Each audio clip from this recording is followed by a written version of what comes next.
Good day, ladies and gentlemen, and it is August of 2018, month number 8.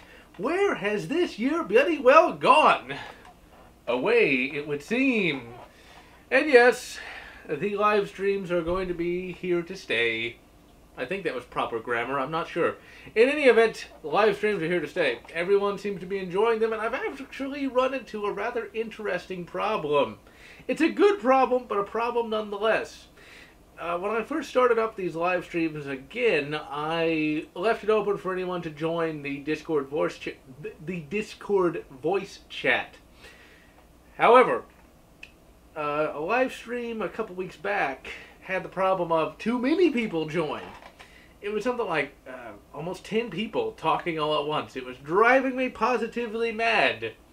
So now I'm only going to have one sort of open mic live stream per month, where the rest are just going to be from the team, as it's known. And because they're people I know how to work with, we know not to talk over each other and stuff like that. When I leave the mic open, so to speak, since there's just so many people joining, what's going to happen is there's only going to be 4 people at any one time, and I'm just gonna switch between people. You have like 5 minutes to talk, and then switch in somebody else. That way, everyone gets a chance to say something, and that way there's not just this constant din where everyone's just sort of talking over each other. It's very, very annoying if you ever actually experience it. It actually reminds me of a time I tried to play Xbox Live. This was over probably close to it, not a decade, but it's getting close to a decade. I was playing Dead Space 2. Got into this massive chat while playing that game multiplayer. That game is very good multiplayer, assuming the servers are still up, which they're probably not. It actually had some pretty good multiplayer modes, and it had some pretty good maps, although it suffered from a lack of maps. But ultimately, everyone who was playing on one team was trying to talk, and it was just a constant, unending din. I couldn't stand it.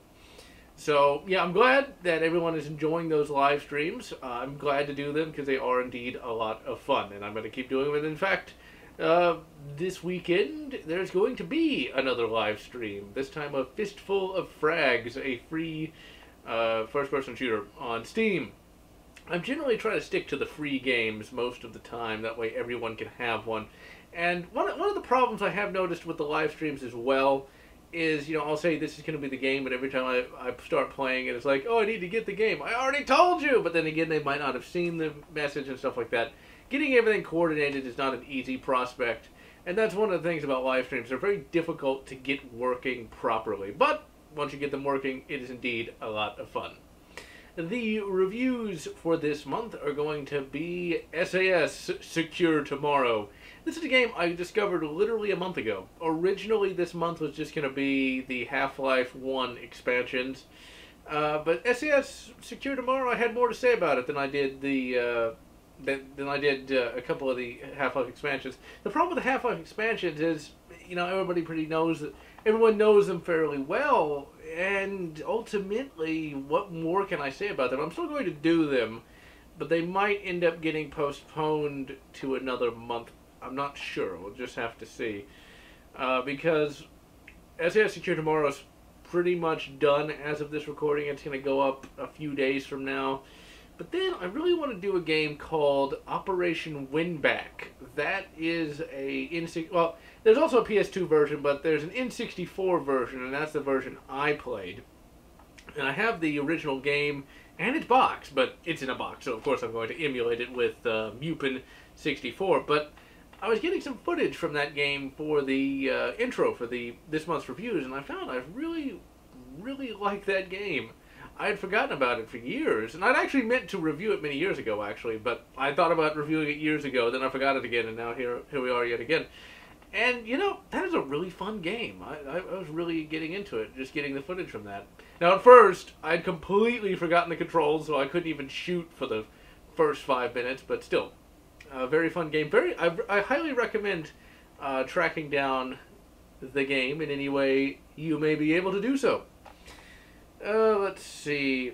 I've actually been tempted to do another book review. It's just those don't get the views, sadly. I've been tempted to do some comic reviews. In fact, I plan to do some, but just the poor performance of Batman versus the Predator just really kind of discouraged me from that. Because, like, you spend hours on a review and no one watches it. It's just like, well, I'm not going to put that kind of time into that. The book review I wanted to do, and it's a book review, it's a book I highly recommend reading. It's called Kingdoms of the Wall by Robert Silverberg. This is a book I read as a kid, and I don't know when it came out, but I would have to say it was probably somewhere in the 1970s, because it feels like a 70s book. And it's set on an alien planet where these humanoid alien shapeshifters live in sort of a medieval style of society. It's written from a first-person perspective, with the main character being Polar Crookleg. He's got a crooked leg, you see. Now, since they're shapeshifters, you'd think he'd be able to shapeshift that back into proper alignment, but whatever. It influences his character. It influences his character, to like push his abilities to the limit to make up for it. Now, the overall plot is that of I wouldn't call it like a road plot because there's no roads, but it's a basic adventure plot. There we go. There's this giant mountain that I forget what the mountain's called. I haven't read the book in many years. I might actually reread that soon.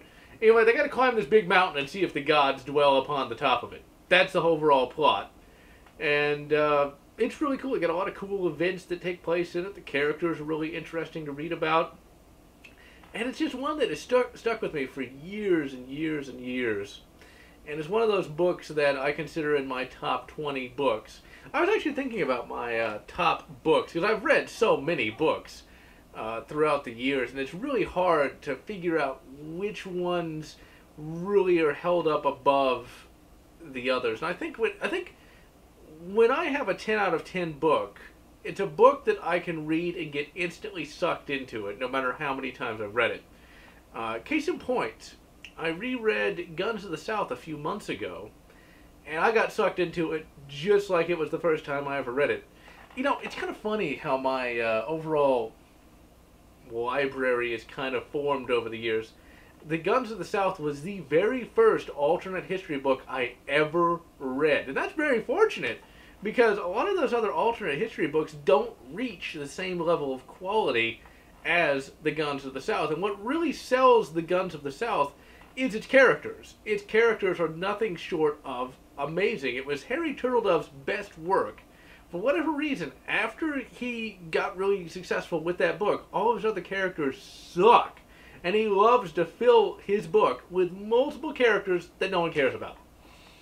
I tried to read a book called In the Presence of Mine Enemies. It's a book that actually is kind of funny. There's actually a minor story about that is probably interesting only to me.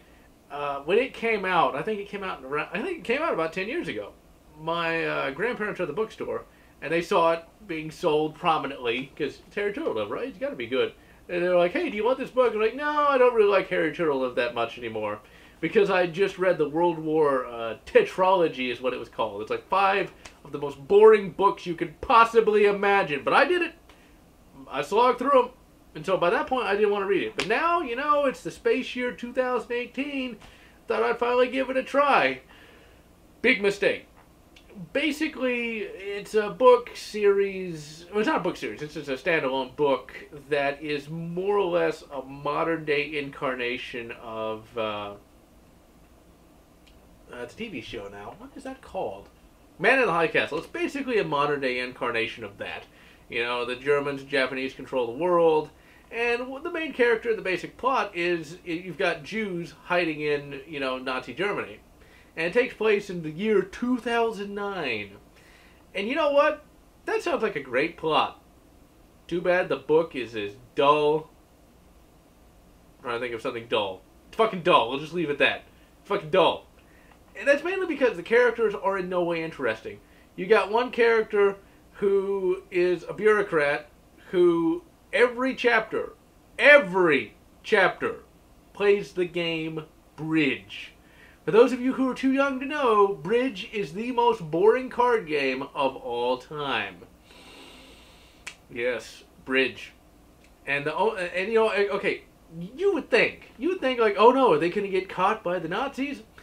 the Jewish guy's main concern is he doesn't want to cheat on his wife. Truly, the stuff of legends. One of the other characters is a professor of medieval English history. And it just goes on like that. It's so boring. Nothing happens. I got about halfway through and it was done. It's done. No more. No more. No more. So yeah, not a big fan of Harry Turtlev anymore. Really, Guns of the South was his only really good work in my opinion. And I've read a lot of his stuff trying to find something that even comes close to the Guns of the South in quality. But sadly, I've not found anything that even comes close. Let's see, moving right along to... I'm trying to think of something else book-related. Started reading some of the more modern 40K literature. Some of it's pretty good. The whole Great Rift thing, you know, at least they're advancing the plot. I'm really hoping that Caiaphas, or Caiaphas, or however the fuck you pronounce his name, shows up in some of these books. I think there's going to be a book that comes out either this year or next. I'll have to check it out. The last book that had Kane in it really was kind of boring. That's another one of those series that, you know, there's a lot of good books in that series, but recently the quality has been a bit off. The first two omnibuses are really good. Death and Glory is by far the best Kane book of them all, and probably one of the best 40K books of all time.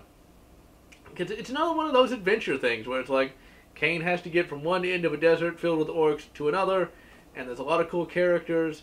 I think that's something that I've found is a big problem with a lot of modern day science fiction, is they lack character, or at the very least characters that you actually care about. Right now I'm reading a book series called the Black Fleet Trilogy, not to be confused with the Black Fleet Crisis in Star Wars. It's something completely unrelated. And it's actually good because there's actual characters in the book. So often will modern day science fiction just, well, science fiction has had a problem with this for many years, but modern day science fiction seems to be pretty bad about it, is that they'll describe the tech a lot, and then the characters will just be cardboard cutouts. And let me put it this way. In the Black Fleet Trilogy, the captain of, well, the main captain, let's just call him that, there's a mutiny on a ship, and so he uses the computer to shut down all the weapons, and then he gets a 1911 out of the gun locker. Oh yes, that was fucking awesome. So moving on from the old books, watched a number of these modern day Netflix shows that just came out this year. I can say this, despite the fact that you can only look at people for 5 seconds, Netflix can put out some pretty good stuff. Recently, just as of this recording, watched Extinction, a high-quality film if ever there was one, but it's pretty funny, though. The main character is played by the actor, I can't remember his name, who played Luis in the Ant-Man movies, the sort of comedy relief character, who's actually legitimately funny. And in Extinction, he's playing a legit serious character, and he does a really good job. He actually has pretty good acting range. You know, it's kind of funny. Some of these comedic actors can actually do pretty good in terms of drama. Case in point, Jim Carrey. Now, I don't particularly like Jim Carrey these days because he seems to have, shall we say, lost what little mind he had. But that being said, he was really, really good in a film called Eternal Sunshine of the Spotless Mind. Yes, something with so arty of a title that you would need a bloody air filter just to breathe. That being said, it actually isn't as pretentious as the title would lead you to believe, and it's actually a film that I was very surprised that I actually liked. It's sort of it's a weird kind of romance film, which already I'm not a big fan of romance films, but, you know, Jim Carrey Jim Carrey in that movie actually feels like a real human being.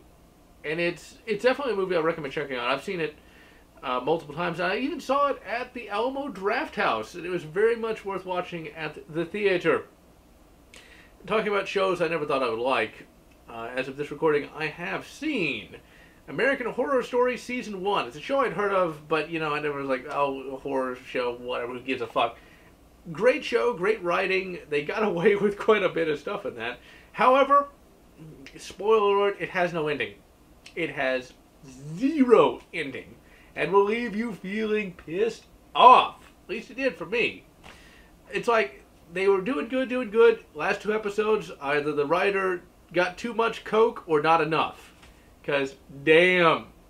Speaking of which, there's a show that I knew I'd probably like that I saw recently as well, Altered Carbon.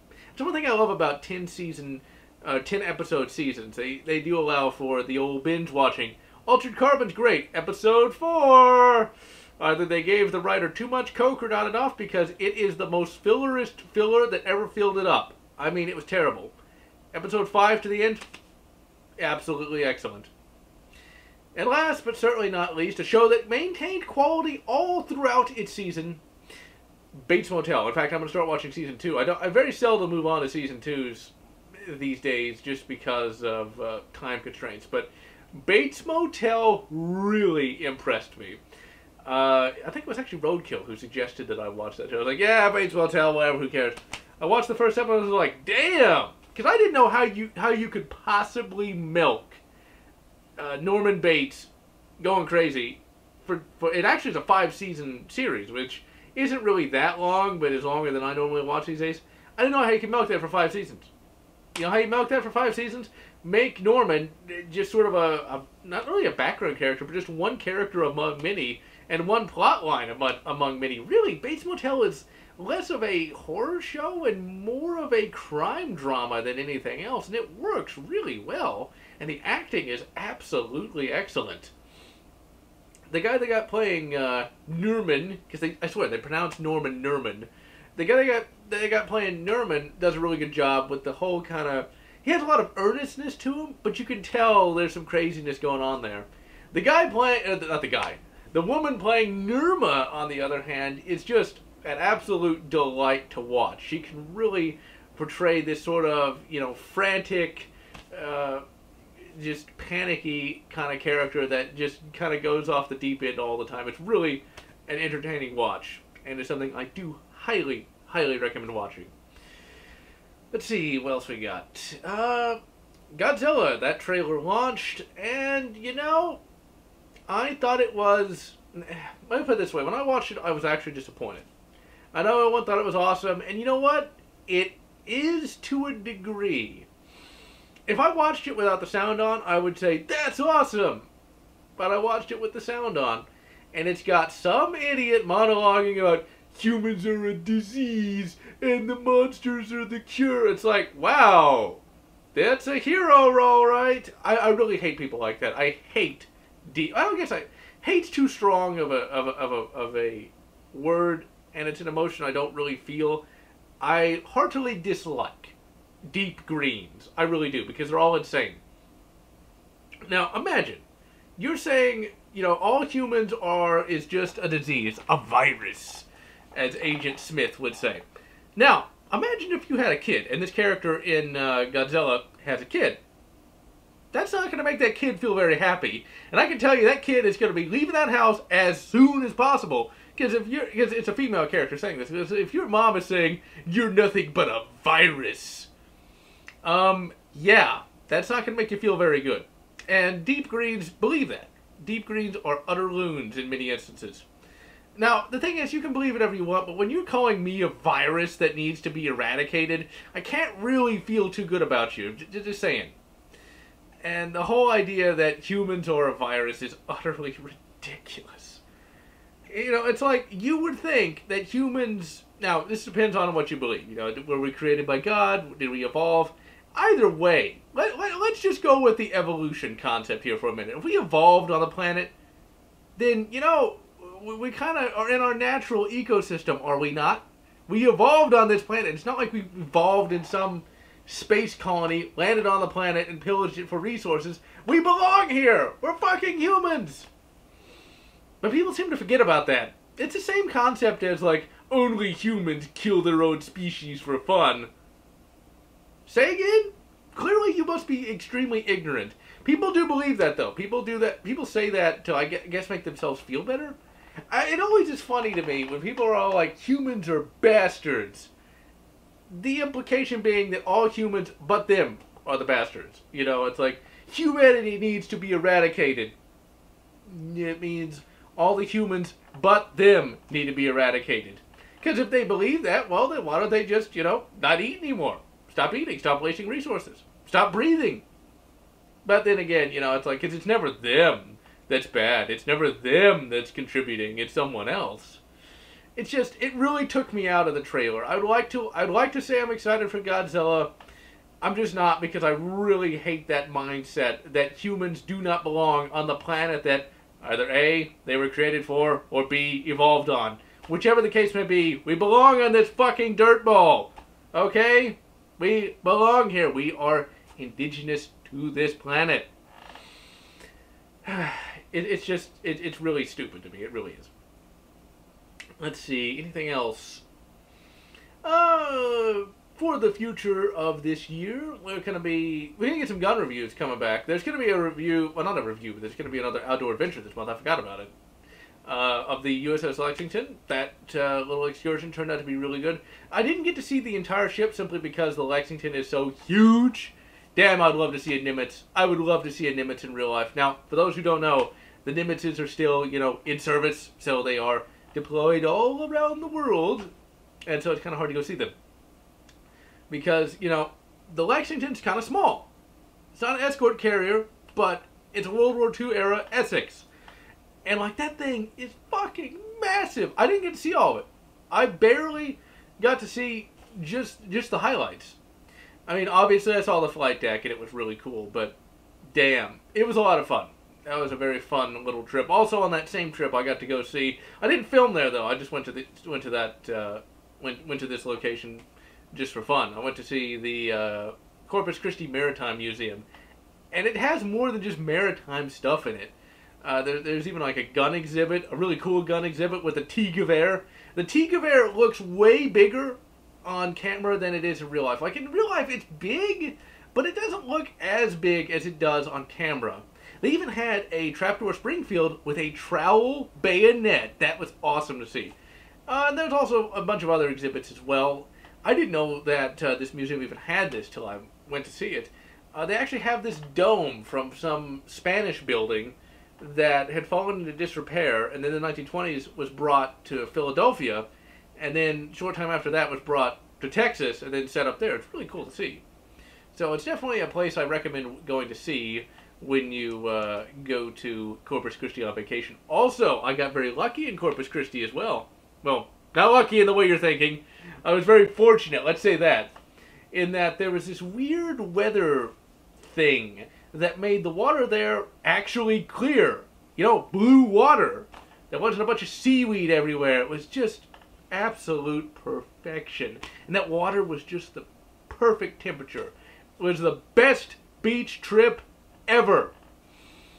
And with that, I am Generallotz, wishing you good USS Essex and good Maritime Museum, whatever makes you happy.